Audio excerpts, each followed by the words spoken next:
Now let's talk about the benefits. The employee benefits and services include any benefits that employee receives in addition to the direct remuneration. Benefits and services, however, are indirect compensation because they are usually extended as a condition of employment and not directly related to the performance. Condition to the employment. इन्सेंटिव्हच्या उलट आहे बरं काय. Incentive variable होतं, performance rated होतं, result related होतं. But here we are getting condition to the employment. मी काय सांगितलं, ज्या दिवशी जॉब सोडला त्या दिवशी गाडी काढावं लागतं, त्या दिवशी ते घर रिकामं करावं लागतं. So the condition of employment.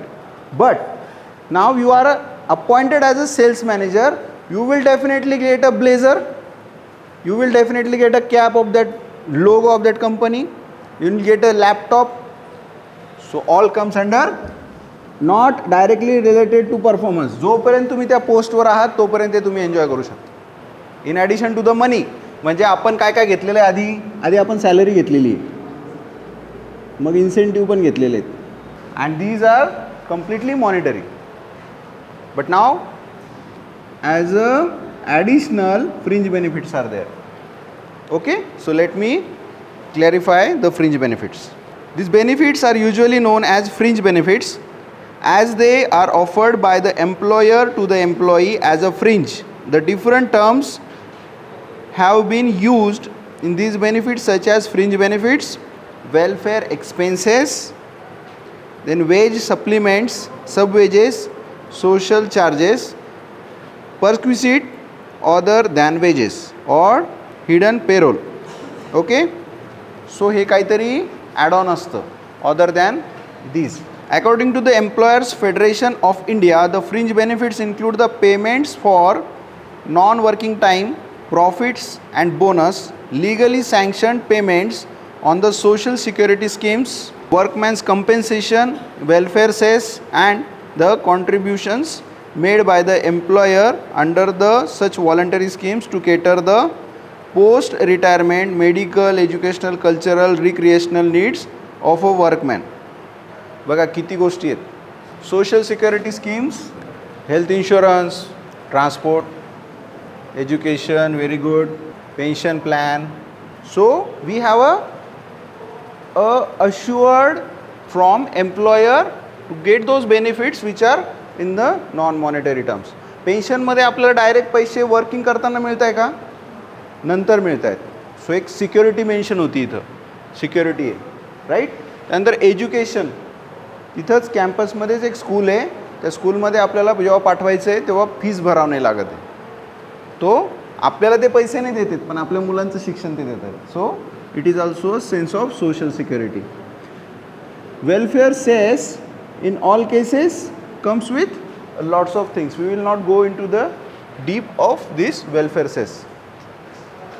So let's discuss about the special features of fringe benefits. It will be noted that there will be a difference between the wages and fringe benefits. Okay, firstly the wages are directly related to the work done and are paid regularly. आपण ते पण check करून घेऊ. Okay, इथं काढूयात आपण.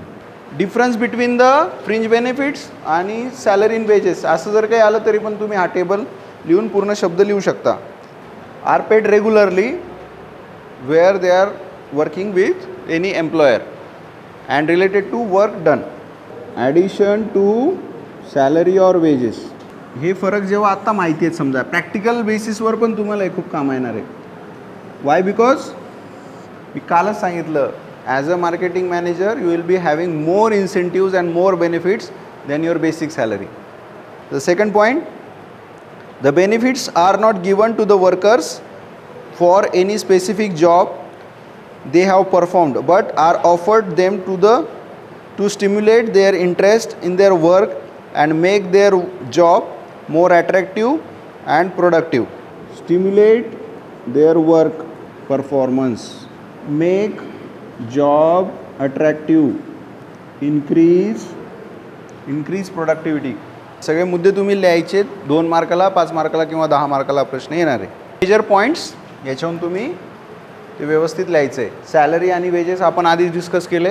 ते point तुम्ही याच्यात ॲड करायचे आहेत. रिलेटेड टू वर्क डन, मग याच्यात काय काय टाकणार तुम्ही? Performance, efficiency, effectiveness, time management. बघा पटापट त्याच्यात भरता येतं तुम्हाला, आणि हे तुम्हाला ऑलरेडी माहिती आहे. So these make the job attractive, these make to enhance the productivity of any employee. Then it never relates to direct performance, but it is always there to catch a better human resource. Benefits मिळालेत, काय काय देत आहे आपण? गाडी देत आहे कोणी कोणाला, कोणी स्कूलसाठी फीस भरून देतात ऑटोमॅटिक, हेल्थ इन्शुरन्स देतात, मॅटर्निटी बेनिफिट देतात, प्री स्कूल कंपनी प्रेमायसेसमध्ये अलाउड करतात लहान बाळांना. All these are for betterment of their lifestyle.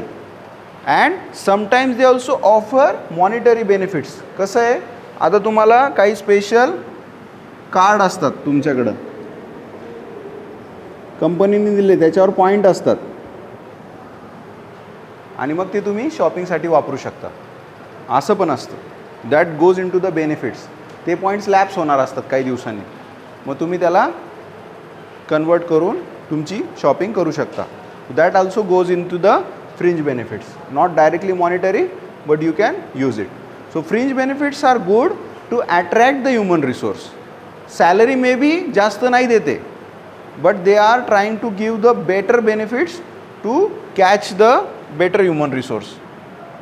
काही जणांना हेल्थ इश्यू असतात, त्यांच्यासाठी वेगळ्या ॲम्युनिटीज. काही जणांना एज्युकेशनल एनहान्समेंट वाटत असते, त्यांच्यासाठी वेगळे बेनिफिट्स. सो हा मेजर कन्सर्न राहील दरवेळेस. ओके.